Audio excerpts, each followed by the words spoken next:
Welcome back, ladies and gentlemen, to the Alt Kings podcast. I'm your host, Tate, and today I have the honor of speaking with Slim and Rich Gwynn from Tokomex. How you guys doing today? Good, brother. How are you? Doing great. Excellent. It's an honor to have you both. Thank you. So I know that, Tokomex is tokenizing Mexico asset by asset.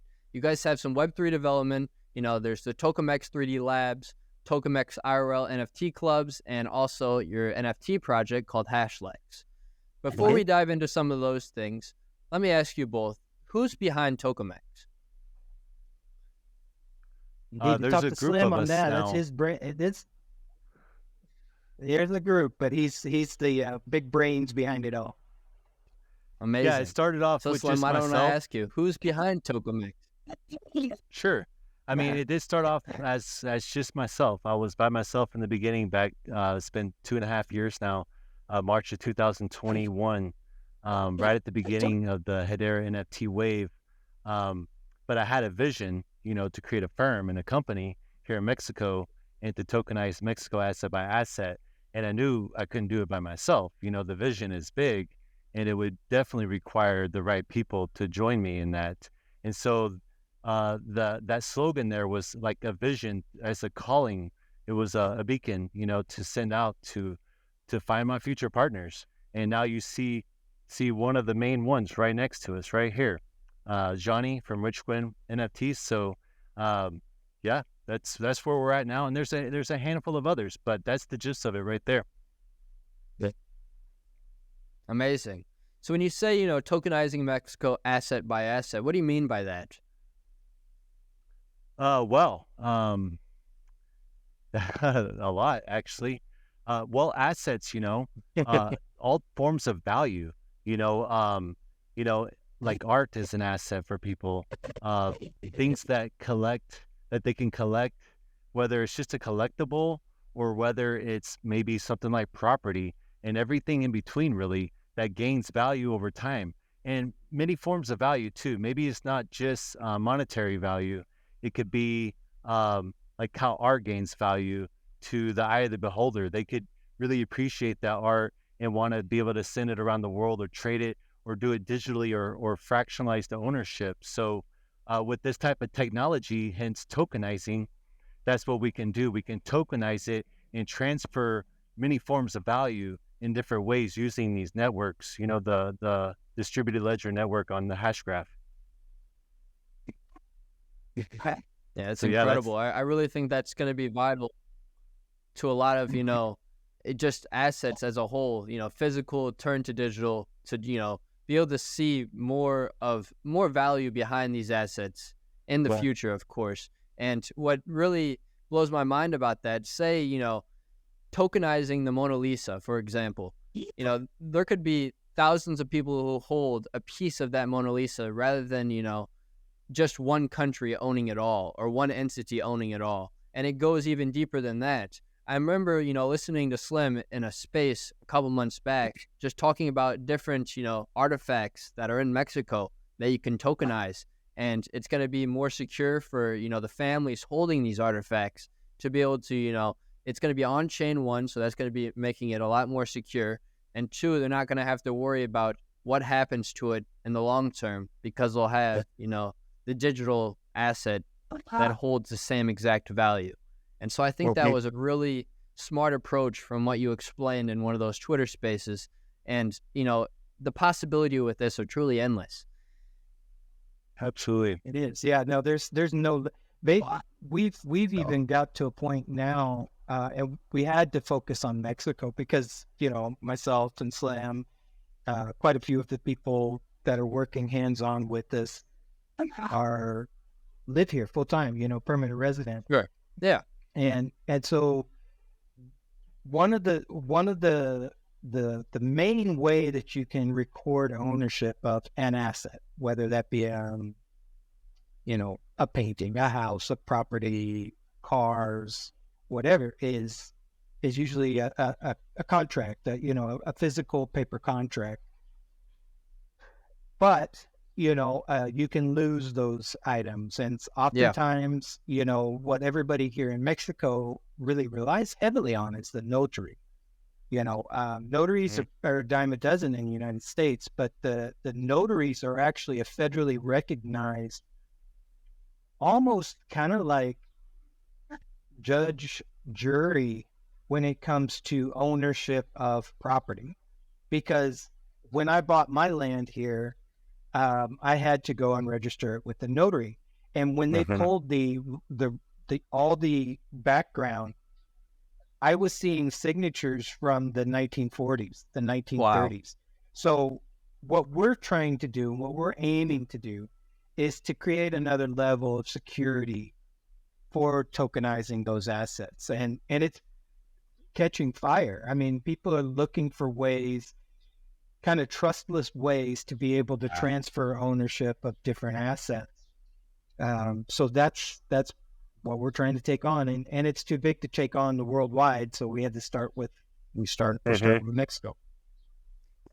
So let me ask you this now: Have you tokenized any assets yet that are based out of Mexico? And if so, which ones? We have started without giving too much. But we don't want to give too much information on that, because I guess we can. I mean, I don't know of anybody else that's really working in Mexico as far as that. Well, we're doing Tokomusic. So Tokomusic is going to be basically a branch of Tokomex. Tokomex is in process of being incorporated currently. There'll be three original founders for the actual incorporated entity that'll be based in Mexico. Myself, Slim, and another one of our founders for the Tokomusic group. So what has been tokenized?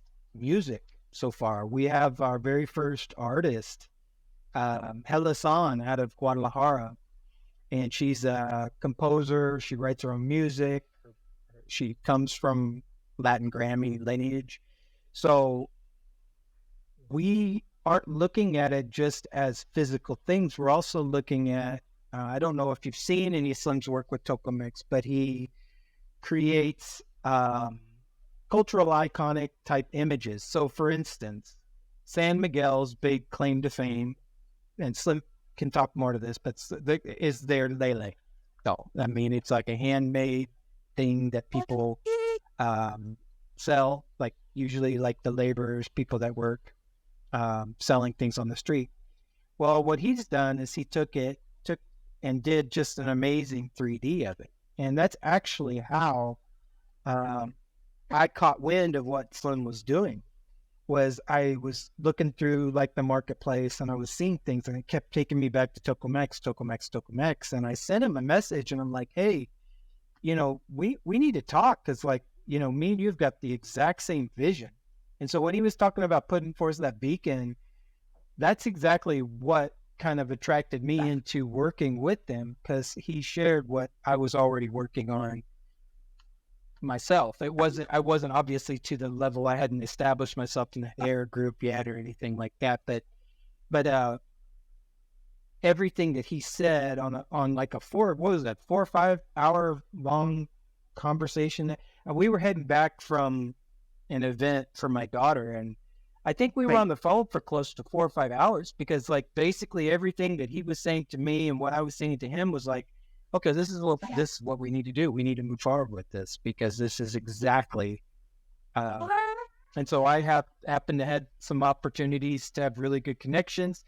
He's wanting to tokenize those connections, whether they be corporate, whether they be cultural, or they be, music at this point. He's also working with an artist. So when you were talking about fractionalized ownership of, say, a Mona Lisa, we are making that a reality in Mexico.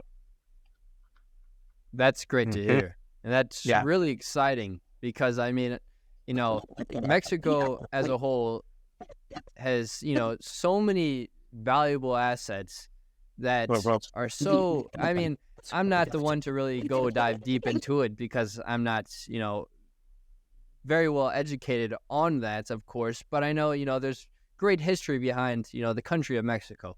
And there's many great artifacts that lie within that history of itself. Therefore, to sustain and keep these artifacts to, their best presence and really to just hold the value that they deserve rightfully, there needs to be a new way of being able to show who owns them, as well as being able to transfer ownership, as well as, like you said, and like we both said, fractionalized ownership as a whole. And it's nice to see that you're taking that approach and bringing it from, the physical realm to, now the digital realm. And like I said, the possibilities are really endless with this. And it's quite think quite about how many people actually get to see the Mona Lisa. If you can actually create a digital representation, photorealistic digital representation of these items that people could buy a copy of, or you start working, which Slim is already starting to do with one of our artists, our Bea. Well, she's a local artist in San Miguel that's from France, right? She's French originally, but she has quite a history in the art scene. Yeah. So basically, the idea is just send me a notice. No worries. No worries, brother. Yeah. So basically, the idea is to create like fractionalized ownership of some of her in real life works, right? And so obviously, it's worth something on this day. But as this becomes more mainstream and you start having some of the real creators getting into the space, do we need to stop? Or no, we can continue forward. Yeah. Okay. So basically, if you think about the fact that art, a Bea is not going to live forever, obviously. So just like most artists, when they create their work and they live their entire life creating work, she needed to find somebody like Slim to basically show her how do I make this a legacy item? How do I change this from stuff hanging in my studio and in different homes throughout Europe and Mexico to something that is my legacy, that I'm leaving the mark on this. So when she heard about the hash graph and how we can kind of like timestamp history with her name and her creations, so that however long this system is used, this decentralized system is used to manage information, assets, and different things, she'll always be connected with that. And that's a huge thing here. I mean, that's a big thing anywhere. Every artist that we've spoken to, that's been a very, very important thing is, okay, I'm unknown. Like I'm Mexican and like, I'm not in LA, selling out studio shows, and I'm not in New York City in the art district selling out shows. But I have this passion, and I've been making these for 40 years, 50 years. I'm known, but I'm not known everywhere. So that's what we're trying to do, is basically give people an opportunity to take their art and to share it with the world in a different medium.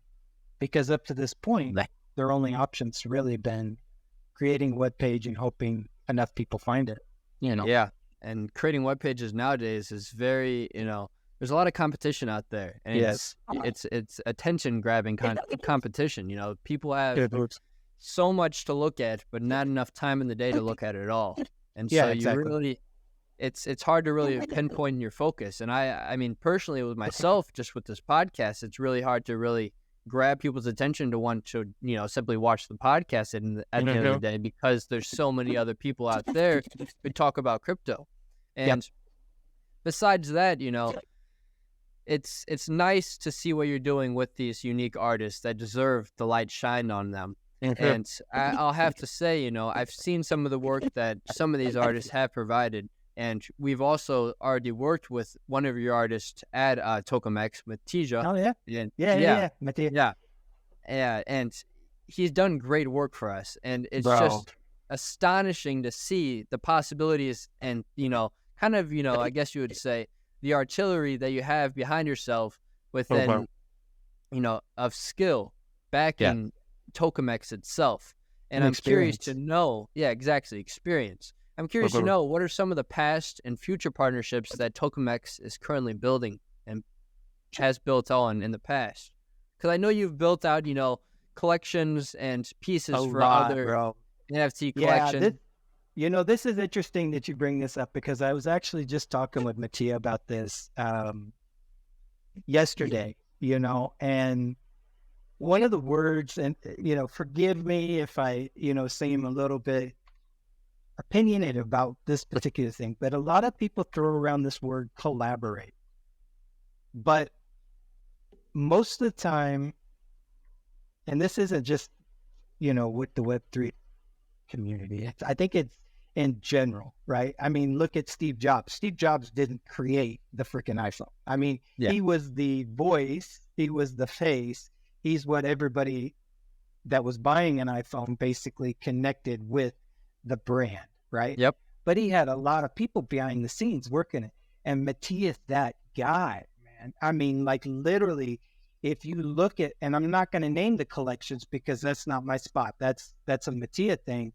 But if you think about the collections that Slim and Mattia have been behind from the very beginning and their success, I look at it and I keep telling everybody, these guys are going to be the people that others look back on the early days of this whole HBAR NFT space, and they're going to see Mattia's name. They're going to see Slim and Tokomex, or they should. I mean, these collections should be putting citing, in some way, their connection with these guys. And so, like, for instance, with my Rich Gwynn stuff, I told Mattia, make sure you put on there somehow, because you're going to be cited in the credits, and another person as well. So, like, that's the way this needs to go. And one of the things that Tokomex is working on with Toko Music is more of like almost creating like a what do we call it? It's a certificate of authenticity, right, Slim? I think we were working on trying to. So basically, with any type of artwork that you take to let's say you take it to an art gallery, they're going to want stuff that's called provenance, right? So it basically gives verification of the fact that, yes, it was indeed done by this person. And we're kind of toying around with some ideas. We're trying to develop some new things, not anything really we want to get into detail on here.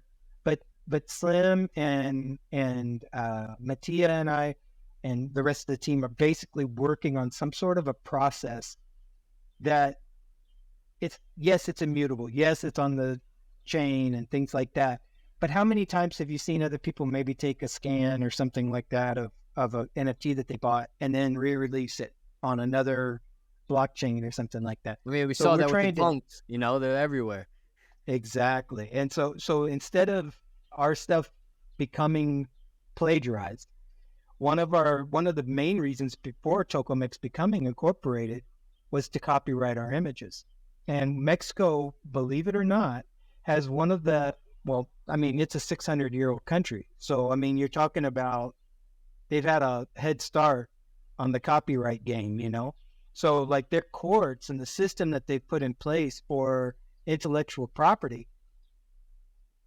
in my opinion, actually rivals a lot of the European countries that have been around for 1,800 years.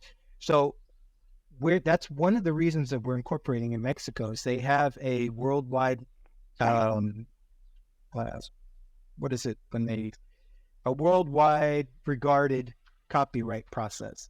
And so it'll incorporate for the time being the Web 2, I guess, or the in real life, which is the notaries. But we're moving towards a place where our NFTs actually are the, it's list, the hash is listed, as provenance of who created it. And then, of course, in the NFT will be the signatures, not necessarily like Slim, not Mattia, not John, but it's going to be in there. It'll be in it. And it's super cool to work with guys that aren't just got the idea, but actually know how to implement it. And I mean, it's a powerhouse team. It really is an amazing group of people to work with.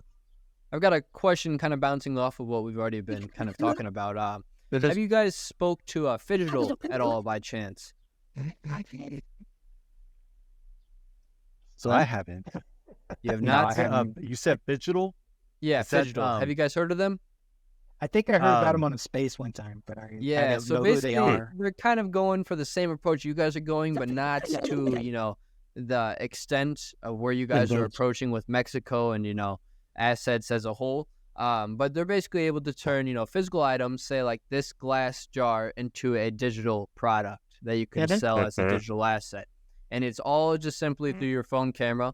You take, I guess, 360 degrees of that piece, and then it prints out some sort of digital product for you.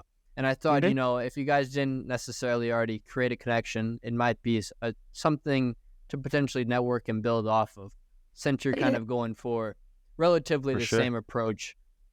We had actually, I tried to use not their system, but like another app. And it didn't, we have a pretty high profile collection that we're working on for the Zapata family. I can announce it because we've already got the agreements and everything like that. But Emiliano Zapata is an iconic individual for Mexico. I mean, the entire country knows who he is. So basically, I tried to use that sort of tech to kind of create some 3Ds just to get an idea if I had enough content to give Matias so he could do his magic. And it just didn't work out for us, not for the level of what we're trying to do. In other words, for instance, we have his sword, his rifle, his saddle, that he rode when he was fighting for Mexico's independence. So like these items maybe they have a step up. I don't know. I haven't, honestly, I just heard about them. I guess it was in a space last week. I think it was really recent. I saw if it's the same group. I think it is probably. I mean, they're relatively new. I know the HBAR Bull is a part of the team over there. Yeah. He so was that's the one who was talking about. Yeah. And so I know it's kind of just work in progress for them. And kind of these products that you're mentioning, and I assume it's nowhere near close to the amount of detail that's required for... Not for our stuff. Yeah, for our stuff, it has to be photorealistic. Exactly, yeah. And that's where you need, an actual artist to step in and literally get all of the nitty-gritty fine details to the pinpoint perfection that they deserve. And so it's... Fortunately, we have Mattia and Slim. Yeah, and I was about to ask, based off of that, how do you go about finding these artists? And how does your network, how do you go about finding Mattia? Like, how did that, That was your Slim. Honestly, Slim, they have to, they have Tokomex Labs. So basically, a lot of the collections that are in the community right now had their work done by Mattia and Slim. And so I met him through Slim. And Slim, I'm not sure how you met him, because I think he was early in the space, right, with you? He's one of the early guys, right? Yeah, he was pretty early. I saw some of his, I actually followed him for a while, some of his first works. He had one called Hash Cash. A lot of people probably never seen it. He had another one where he made a... like the candles of HBAR, like the red and green candles on like a little pedestal. And so that caught my attention, and I just followed him for some time. And in general, like one of my, being Tokomex is, obviously we want to be a firm and be a company and build business and reach customers.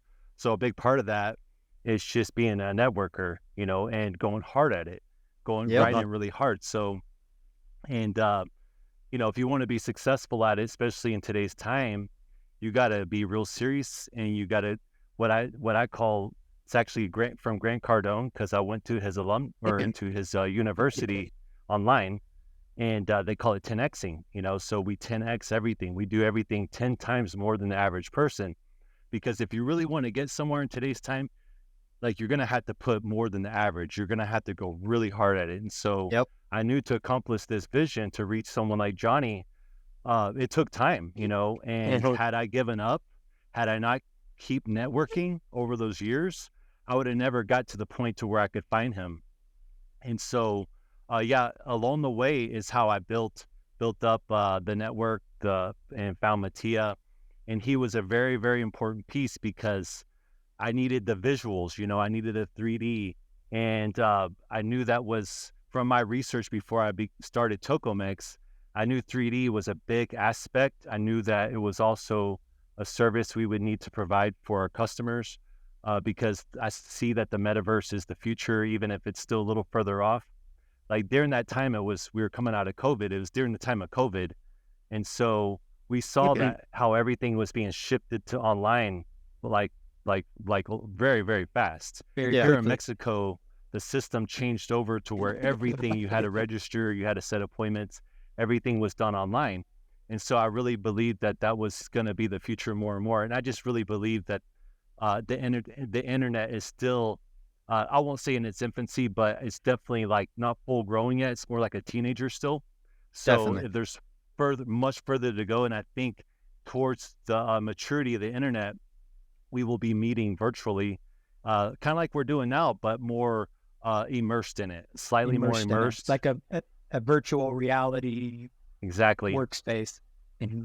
So the 3D Labs, the Tokomex 3D Labs, it does several things. It obviously helps us build things and build our own NFTs, and to kind of, it's a way for us to capture attention. It gives something like a centerpiece to talk about, and it's done real well at that. It's helped us build out some of these cultural assets like what we're talking about here in Mexico. But then it just helped us network. It gave us some substance, you know, and it also helped us develop some expertise, you know, in the space. And so in general, you know, that's what we're doing. We're just developing this expertise by just putting both feet on the ground, moving forward, and not worrying about making mistakes, nothing like that. It's actually better to make mistakes because the fact that you can say you made those mistakes separates you, you know, from everyone else that hasn't done anything. And so that's how you develop expertise, trial and error. AI.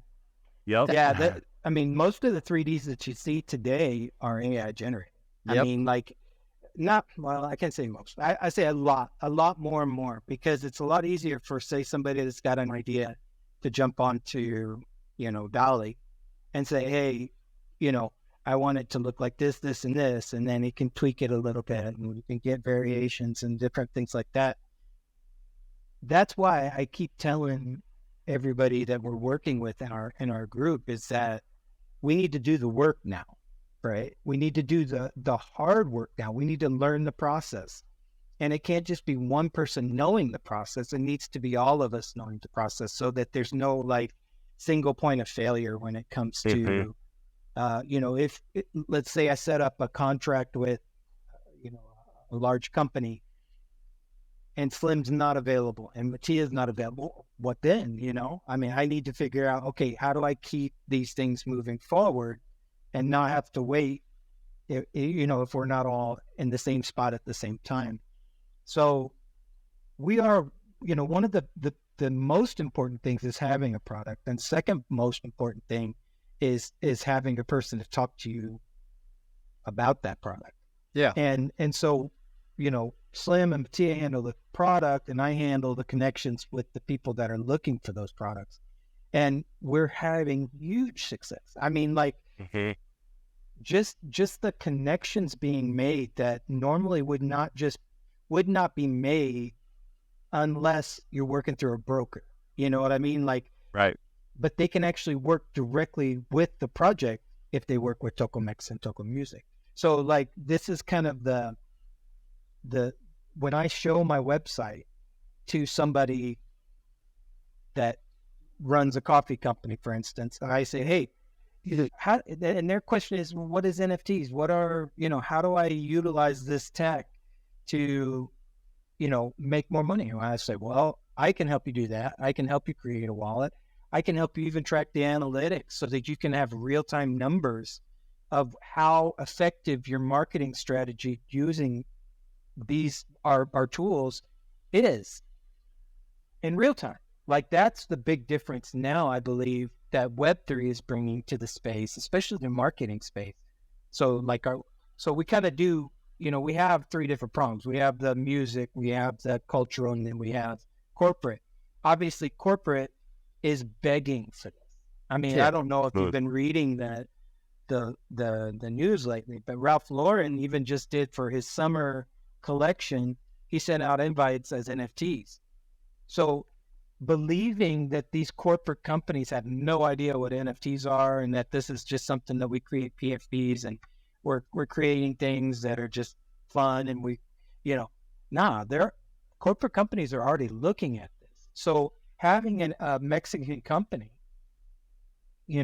that can work directly with Mexican companies in Mexico is a huge thing. And so it's very,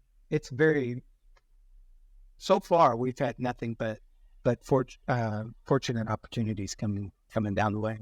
You got me with so much that I want to speak about after this, just what you guys have both just said right there. And I just want to say, I love the 10X point. I'm a big fan of Grant Cardone. I truly believe, you have to work 10 times harder than any other competitors out there in this day and age, just because, the internet has really scaled and leveraged a lot of people's possibilities. And now that we have AI, it makes it, so much harder to scale and leverage based upon all the competition that is out there. So putting in that work really changes the game for anybody. And if you do decide to put in the work, whoever you are, you will win at the end of the day, as long as you stay consistent and work on your dreams and goals on a daily basis. But besides that point, networking in this day and age is so vital to anybody's success. The more people you know and the more quality of relationships that you build will truly set you up on the right path towards, whatever direction in life you want to head down. And so I truly believe, at the end of the day, networking is a vital role in anybody's success, especially in 100%. This age. And then there's nobody's built by themselves, basically. Yeah, of course. Yep. And like we were saying, Slim, about, how the internet's still young in your eyes. I truly believe that also. And it's been around for, say, a little over 2 decades now.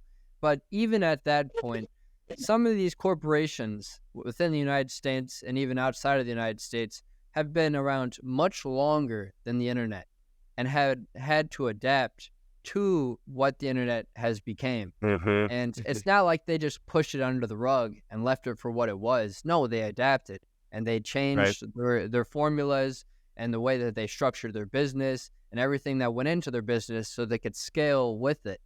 And what's next? What's next is the blockchain. Blockchain is going to make these companies, adapt and scale to a whole new paradox that they've never imagined before. And especially, in a country like Mexico, where, these, I can't really speak much about it, but I'm just kind of making this assumption where, these companies, they have their understanding of the internet and they're able to use it to their best capabilities, but using blockchain to their advantage is only going to scale them to a level that they never even expected nor could imagine. And that goes with any other company in the rest of the world as well. But I really see, blockchain as well as hashgraph technology being a vital role within these next 10, 20, 30, 50, even 100 years down the road, while we have the internet scaling to what it will eventually be, AI following with the internet. But we need something to be able to, store and secure all information at a secure, scalable level. And the internet just won't be able to do that because of how many, there's so much that can be breached. Servers and there's so much that can be breached at the end of the day if it stays on the internet. But if we introduce some sort of blockchain technology, Hedera Hashgraphs technology, it's only going to help everything grow as well as companies. Exactly. It's NFTs are a use case. It's basically is a use case, is a test net. It's showing people what this distributed ledger technology is actually capable of, right? Yep. So like the idea that you can literally send, within Hedera, multi-file, NFT, so I mean, it can include video files, it can include PDFs, it can include I mean, we all know this. I mean, I think even some of the more recent stuff, most people are saying, yeah, 30 files, no big deal. I mean, and then nobody can touch it, nobody can change it, unless you have some sort of administrative key. Maybe you could change it, but the immutable portion of it, just for payments. I mean, when we talked, I had the opportunity to present to, well, in Mexico, they have syndicates. Instead of the unions representing like the newspaper boys or whatever the case. I mean, they have syndicates for that. And I had an opportunity with one of our other founders to present how we could use this technology to kind of streamline the way that they, secure paperwork, administrative paperwork, how they can, streamline the payments to the people that are represented by the syndicates. And so I was presenting directly to the chairman, but he's in charge of what's called the ISTE, which is basically the healthcare workers for the public medical. Sure. And so we were talking about, what do you guys do? Well, if somebody becomes injured, then we would be the people that, would try to set up some sort of care for them or whatever. And then we also represent them in the federal government for changes that benefit them. And I said, so let me say this. So if you have 100,000 members and you've got 100 of them that get hurt in the month of June, right? It takes a lot less time for you to send all their medical information to, obviously there needs to be more development in that area. But I'm saying, like, if you can send medical records in a fraction of a second or a fraction of a minute, and then you can actually turn around, process it, and send that payment directly to the beneficiary in 3 to 5 seconds. I mean, it totally changes the entire game because there's no check writing service. There's no, transportation of that check because you can't just mail things in Mexico because the mail system here doesn't work like it does in the US or in Europe. So you have to send it like DHL or one of the bonded carriers. So you save that cost. You save the cost of having a check writing service. And then that person doesn't have to pay fees to put that check into their bank account or to just cash the check because what was it? I think it's close to 40% of the population of Mexico is in the cash. They aren't banked. They're unbanked. That's 40%. Right. Now, the last number that I saw was 123 million people living in Mexico. 40%. That's nearly 60 million individuals. Yeah, it pretty much unbanked. It proves my point, and I didn't want to necessarily say this, but you're pretty much getting to the point where I wanted to go.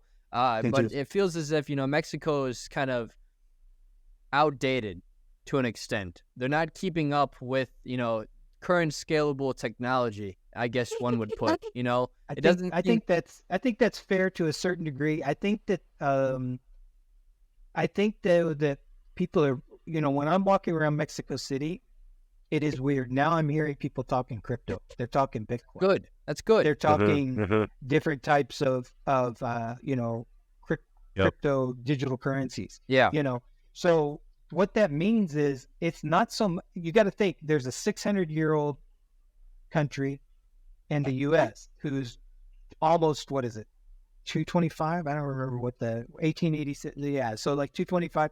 So I mean, you're talking about a country that's already done the banks, done the whole thing, lost trust in the banks, and now 40% of that population has moved back to cash society. Yeah, you're talking about it. It's like comparing a lizard with an iguana. I mean, there's two different levels of how things have progressed. And in the U.S., they still trust the banks for some ungodly reason. It makes no sense to me. It doesn't how they can sit there and charge them fees upon fees upon fees. Money that you earn is taxed in Missouri, where where I grew up. You pay state tax, state income tax. You pay sales tax. You pay a tax on so when you use the road, you're paying a tax to county, to city, to all these different. There's no way for people to get out from under that thumb unless they just walk away. And I believe that Mexicans have already done that because they no longer want to rely on a government and the government-owned banks. And so they've kind of just evolved in the 600 years that they've been a society. And so, like, I don't think that it's necessarily that they're behind. I think it's probably that they've just moved forward past what we've experienced in the United States. That makes sense. And so that makes it's a different way of looking at it. Yeah, I think. definitely. You put it into a much different perspective for me now that you say that. And because I was just, I'm just looking at it from kind of just where the United States is currently with how everything's kind of being ran and how it's been ran for many, many years. And just trying to compare it to what you guys are saying, just kind of off of the mailing system within Mexico. It just doesn't seem as if it's as organized as, say, the mailing system in the United States. But it's just done a completely different way that I might not be necessarily, informed of or have much information to really base it off of, I guess one would put it as. Well, they're going to skip a lot. I think there's a lot of the problem. Nobody really understands, like, especially, the biggest question is, how do I buy land in Mexico if I'm not from, is that possible? Well, yeah, if you become a permanent resident, you can buy land, but the process here has been honed over 600 years. Yeah. And so, like, there's been problems, there's been issues, and laws have been made to protect home ownership and land ownership. So people that walk around and you think, well, they're wearing old style clothes and stuff like that. Maybe the richest guy in the Pueblo. They just don't present the same way that the people in the United States do. Just a whole different culture. It is a totally different culture, and it definitely applies to business too. It's who you know. You may have the best product out there, but if you don't have the who, you can do it 10, 1,000 times, and you will still hit a brick wall every time because the person that knows that person that said, "Hey, no, I've got the same product, but me, we've been working together for that's huge. It makes in a Mexico. whole it is huge here. Business is done completely different in Mexico. Yeah, it seems as if it's based off of a trust factor. Trust. And, a relationship. And you got to build that relationship over time, of course. But, outside of all of that, I really want to get back to Tokomex. And I want to get on, what are some of the challenges that Tokomex has faced? And how are you addressing some of these challenges that you have kind of overcame? Challenges, well, most challenges were more for me personal as an entrepreneur, like any entrepreneur. Obviously, this is a huge thing to do and to believe in, and so I've had to overcome, it's mostly psychological. It's like most people know what it's, if other entrepreneurs watching this, they'll know that you have to block out, what other people say. You can't look for validation. If you truly believe in what you're doing, and let's just say, I don't want to say you have to live 40 years to get experience. Not saying you can't be young and have a really bright mind. You can. There's really young people that have bright minds. But for me personally, with my, upbringing and everything, I had more challenges to get through because I didn't have a really good home setting. I went through a lot, my parents were divorced several times, both sides. And so I got kind of kicked to the side and my education was last. So I had to overcome these challenges.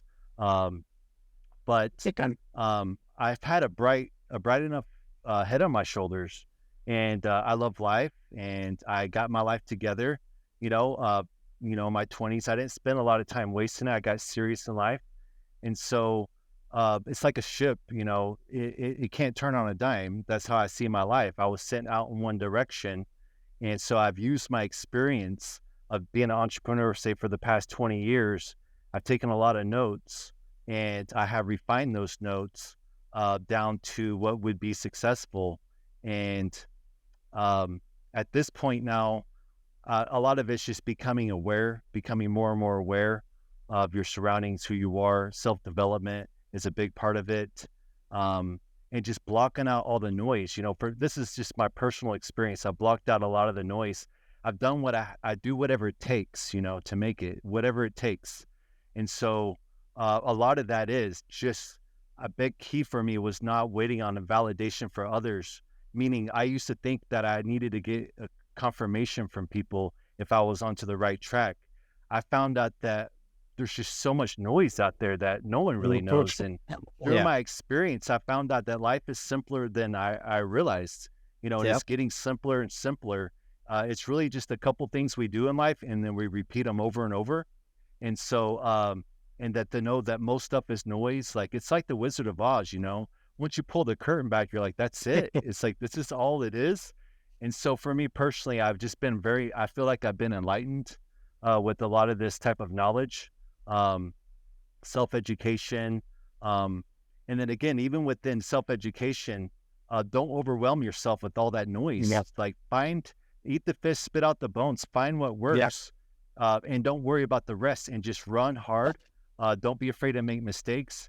And so those were the challenges that I overcome. These are just classic entrepreneurial type challenges. I like to inspire people to do the same, because it's like what they said when you're a kid, like to believe, to shoot for like Johnny knows his daughter, shoot for the stars. His daughter inspires me a lot, and you have to look for that inspiration in this world. You have to find those people and believe that you can, that anything's possible. Possible. So that's what I've done, man. I'm a big believer in just, fighting hard for what's good and believing in what you do. And really a big one for me is just being set free from like needing to be validated about things. Like once you see that there's something and that there's a need, like there's a gap or something, and you can find out a need for that. Like that's why I got onto Tokomex, because I was like, ooh, finally I found something early enough. And I knew there would be challenges of being early because being early is not always easy. You guys see Shark Tank. Yeah. There's no rules, nothing set out. There's no floor plan. You're basically writing the rule. Yeah. Like, look, sharks on the Shark Tank, they stay out of things early because they're like, well, I'll let you do all the hard work. And once you get it developed, then I'll come in and help you scale it. So that's what I was willing to do. I was willing to get on the ground and just do the hard work. And I knew it would be. In fact, one of the very first things I did before I even, this is 6 months into what I call after the research and development of Tokomex. I started in March of 21. And then by October, I was like, you know what? If I want to take this now to the next level outside of the research, I had to get on Twitter Spaces, and I had to see if I can even be a voice, if I can talk to crowds of people. Because if you can't do that, if I can't do that, then I'm just going to pack it up and go home, because this is what this business requires. It requires talking to people, networking, and being willing to throw yourself out on this. And so I did that. I did that very early, and in the fall of 2021, started holding spaces, and that was a challenge. It was a challenge to go out. I mean, my first time ever, I was sweating. In fact, for days, every time I thought about it, I was like, oh, geez, because I told everyone I'm gonna do a space, and like, I was so nervous when I first started that space. Clicked that button and got on there, and I literally was sweating. You guys probably know what I mean when you first go out on the stage for your first few times. Oh yeah. So. But man, I will tell you, I do not regret it. That space was the most classic space ever. It was a game changer. I never looked back. I wasn't even going to talk about the Hashlex, actually. I was going to continue developing that without saying much. My plan was to just promote other projects, and that's what I started off doing. But someone pulled that out of me that day, and I'm glad it happened, because wow, I had some people hop up on there like, bro, that's like next level. Like the 3D Hashlex, you need to do that. And so yeah, it helped inspire the watches me. and the Lele doll is really what caught my attention concerning Slim. And I don't remember how I reached out to you. Was it through your, I don't know, was it a DM your Twitter? I don't remember how I reached out to you, but somehow between Twitter and Discord, we I think pretty it had to much been Twitter. jumped on it right away. I mean, once we did started talking, we never looked back. That's all I remember. It was no, it's funny. It's funny what he was talking about, like the whole, one of our groups said the other day, I would love to see what, if I could just get a glimpse of 2050 and see where this tech has developed to. And I told him, I was like, you're writing it. You don't need to see what it looks like in 2050. You're the one making it. And that's what we have to, with the creativity, like the sweating before spaces and all these different things. If you tackle just not being so self-concerned that you don't ever make a choice, there was effort. It wasn't just an idea to make a watch. They made a watch, that first step. And that's one of the things that I've been trying to show them is that where our limitation, there is, if we wanted to create another Toko music, let's just say, well, if we wanted to make it to where it was like anything that was already out there, well, how would we be expanding what the capabilities of Web3 are? You need to take chances with stuff, and everybody's not going to accept it right off the bat, right? Yeah. But wait in 10 years and ask who Slim is. Wait in 10 years and ask who Mattia is, or anybody else that's involved in our group. Yeah. They'll be known. Yep. They'll be those people that were like the guys, they didn't do it like everybody else did. Because that's the old way. Why would you waste any time trying to recreate the old way in an amazing, intelligent way of doing things? You can literally create a connection with real life and the metaverse today. Yeah. Not in 10 years, not 20 years, not 30 years. We can do that today. You're right. Literally walk around with an avatar, touch things, and it takes you to a sales page. That is what corporate companies are just they'll spend hundreds of thousands of dollars to do that just to be able to say that they were the first ones to do it. So Slim had to work through a lot of shit to get stuff to get here. Stuff to get here. But I'm glad he did, because I never would have met him, and I wouldn't be able to bring some of the things that I'm bringing to somebody. I was going to find somebody that could build this stuff. I just got lucky and found the best, and so that's where I'm not worried if we don't sell out a collection today. No, you shouldn't be. We're not concerned with that. Yeah, you shouldn't be. Value is realized over time. No competition. Yeah, I see it kind of like Cadera, like HBAR. Value is realized over time. Like right now, go try to talk to your neighbors about HBAR. They don't see the value yet, but ask them in 10 years, everybody will have it. The value will have been realized at that time. Yep. So we as believers, we know that. So therefore, that helps us push through the highs and the lows. We're here, we see the end game of it all. And it makes it easier, once you have that enlightenment. I kind of consider enlightenment, because a lot of people think we're way out there, and we kind of are, maybe we're way out into the future, but it's okay. Early adopters, it's a great place to be rewarded, I think, later on to be early adopters. Definitely. And Slim, I just want to say, I think you have, an amazing perspective. And at the end of the day, what I truly believe is just, perspective is key for all things in life.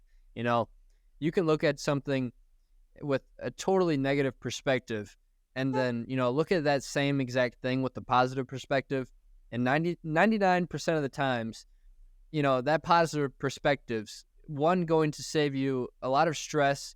It's going to keep you healthy, and it's overall just going to keep your mental health there and intact, rather than trying to destroy yourself and really just, overall ruin your morale at the end of the day.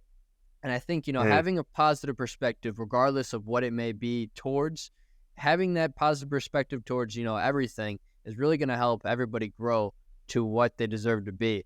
And another point I'd like to mention is just, at the end of the day, I really feel as if majority of things that make us uncomfortable as human beings typically, are there to help us grow. Taking a cold shower in the mornings, late at night, it's not necessarily meant to be comfortable, but that feeling after that cold shower is everything you would ever imagine it'd be.